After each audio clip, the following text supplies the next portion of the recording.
Welcome now, Janet Kavinoky, Executive Director of Transportation and Infrastructure for the U.S. Chamber of Commerce. Thanks for coming, Janet, and welcome. No problem. Thanks for having me. Let's start with just infrastructure and business as a whole. If you talk to any trucking executive, I would imagine, from an owner-operator to one of the two parcel giants, they'll have an infrastructure story that they can talk about, and it's a big issue for them. But American business is a huge undertaking as a whole. How much difference does infrastructure make to business as a whole across the broad spectrum of chamber members? Well, whether I'm talking to a state or local chamber member, those are your chambers of commerce in your communities, in your states, or I'm talking to one of the major shippers in the country, or even the services sector, healthcare, for example. They all tell us that transportation is a big part of their ability to do business. I've testified actually both at the Senate Banking Committee 2 weeks ago on public transportation and the Senate Commerce Committee last week, and we were able to tell great stories about, for example, in Houston, why the healthcare sector looks at transportation comprehensively there, the need to both move people and move product. They're actually the largest and fastest growing segment of Houston's economy, and they say infrastructure is absolutely critical to what they're doing. And then you go to someplace like Ohio, which is looking at taking all of its infrastructure assets and using them to really become a place where goods and services are moving to and through. It's pervasive throughout the economy. Obviously, these people need transportation to get things moving around, whether it's factory inputs or steaks to restaurants. But are people that you talk to, your membership, experiencing actual problems now? Is there a broad-based frustration with the inventory of U.S. roads and bridges today? You know, the concern today is about uncertainty.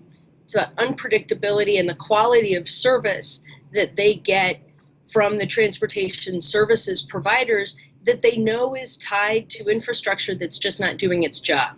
A few years ago, we actually did a study and we went out and we talked to a broad base of our members and we asked them what matters to you and why when it comes to infrastructure. They said, well, we need supply, we need stuff where it is or where it needs to be. We need our roads, bridges, ports, airports, inland waterway facilities. We need those today to do our jobs. We need enough capacity for the future so that we know if we locate a business someplace that it can grow because the infrastructure has room for it to grow. And we need that high quality of service, reliability, predictability, safety, cost effectiveness. I think that the business community has realized that industries like the trucking industry, third-party logistics firms, intermodal services have gotten really, really good at working around the limitations of our current infrastructure. What they're concerned about is, are we going to hit a wall at some point where we can't just work around everything, where because of the increased volumes of freight and increased population, we're not competitive as a country. Let's talk about hitting walls for a moment. The two things in the news currently are, one, it's Infrastructure Week, and two, Congress, both houses, are working on funding for surface transportation. There are two schools of thought. One says, let's go back to the good old days where we have a 6-year or so long-term plan. We plan out things rationally over a period of time. We fully fund them. Another says, let's get by the next 2 to 7 months. We'll do some stopgap funding because we can't really reach an agreement. Do you think, to handicap the race, do you think we're looking at patches forever, or is it conceivable that we could actually get to the point of a long-term solution anytime? Well, there really is actually one solid school of thought, which is we need a long-term, fully funded transportation bill. And that belief is pervasive across Congress. There are some naysayers who would rather see state and local governments take over all of transportation. There are some people who ideologically just don't want to see the federal government in transportation. But I think that it's to the credit of leaders in the House and the Senate, whether that's Bill Schuster and Peter DeFazio in the House, or it's Jim Inhofe and Barbara Boxer in the Senate, that that they've made the case that the federal government needs to be a player and we need long-term bills. The problem here is finding the money.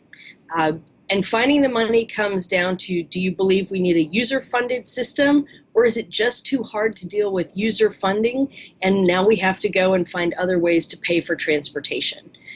Because we've moved away from the concept that we should be paying based on what users pay, it just throws transportation in with every other federal program that is looking for revenues. And that's what's complicating this discussion and debate. I do believe, yes, we're going to end up with an extension here in the next week or so, but everything I'm being told, whether it's the Ways and Means and Finance committees, which are the ones that are really, well, driving the proverbial truck on this issue, or it's the authorizers in House Transportation and Infrastructure, Senate Environment, Public Works, Commerce, and Banking, is there is a lot of hard work going into finding the money for a long-term bill. So, I'm optimistic so long as that we can keep some pressure on Congress, so long as states, governors, state DOT directors, mayors keep telling Congress, here's why you've got to do your job. As long as we don't become an afterthought, we can actually get a bill done. I'm guessing that the authorizing people you mentioned in House T&I or Senate Environment, Public Works, et cetera, they seem to talk to each other, and I wouldn't be surprised to see an inventory of projects to work on that they could perhaps agree on. But the paying for it all seems to be the issue. Is that how you see it, or is there different logjams? I think that the authorizing committees, the ones that deal with policy and programs that are linked to delivering projects, to speeding up project delivery, to making investments in freight transportation, that decide what are the priorities and where will the money go, I think those folks can really come to agreement. MAP 21, Moving Ahead for Progress in the 21st Century, actually made historic reforms to the policies and programs. I think the real problem right now is the question of paying for it. And this is a different challenge that has faced transportation advocates in the past.